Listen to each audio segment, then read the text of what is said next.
14 મે 2025ના રોજ દેવગુરુ બૃહસ્પતિ રાશિ પરિવર્તન કરી રહ્યા છે અને જેના કારણે 6 રાશિના જાતકોને શુભ ફળ પ્રદાન થવા જઈ રહ્યું છે. તે તો આપ સૌ જાણી ચૂક્યા છો, પરંતુ હવે તમારી પોતાની જન્મપત્રિકા અનુસાર દેવગુરુ બૃહસ્પતિનું રાશિ પરિવર્તન તમને શુભ ફળ આપશે કે પછી તમારા ગ્રોથના મીટરને તે સ્ટોપ કરશે, તેના વિશે આજના વિડીયોમાં જોતા સમજીશું.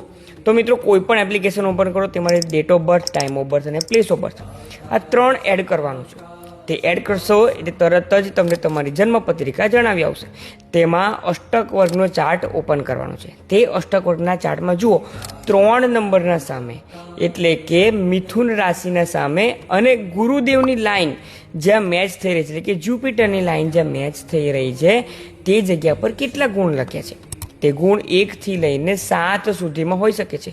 હવે જે કોઈ પણ વ્યક્તિના 3 થી ઓછા ગુણ આવી રહ્યા છે, તો તે તમામ જાતકોના જીવનમાં દેવગુરુ બૃહસ્પતિ આવનારા 5 મહિનામાં તમારા ગ્રોથના ગ્રાફને અટકાવી શકે છે, તેમાં બાધા લાવી શકે છે. જે લોકોને 4 ગુણ મળી રહ્યા છે, તો દેવગુરુ બૃહસ્પતિ તમને આગળ વધારવા માટે મદદરૂપ થઈ શકે છે. પરંતુ જો તમારા 5, 6 કે 7 ગુણ છે, તો માની લો કે આવનારા 5 મહિના તમારા માટે ખૂબ શુભ ફળદાયી સાબિત થઈ શકે છે. તમારા ગ્રોથના ગ્રાફને ખૂબ વધારે તમે એક્સેલેટર આપીને ખૂબ વધારે આગળ વધી શકો છો, જેટની સ્પીડે આગળ વધી શકો છો.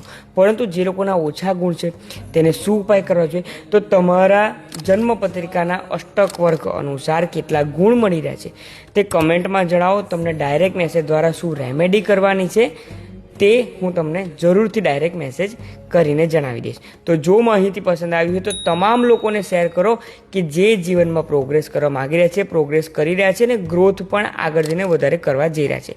આપ સૌમાં રહેલા શિવ તત્વને મારા વંદન. ઓમ નમઃ શિવાય.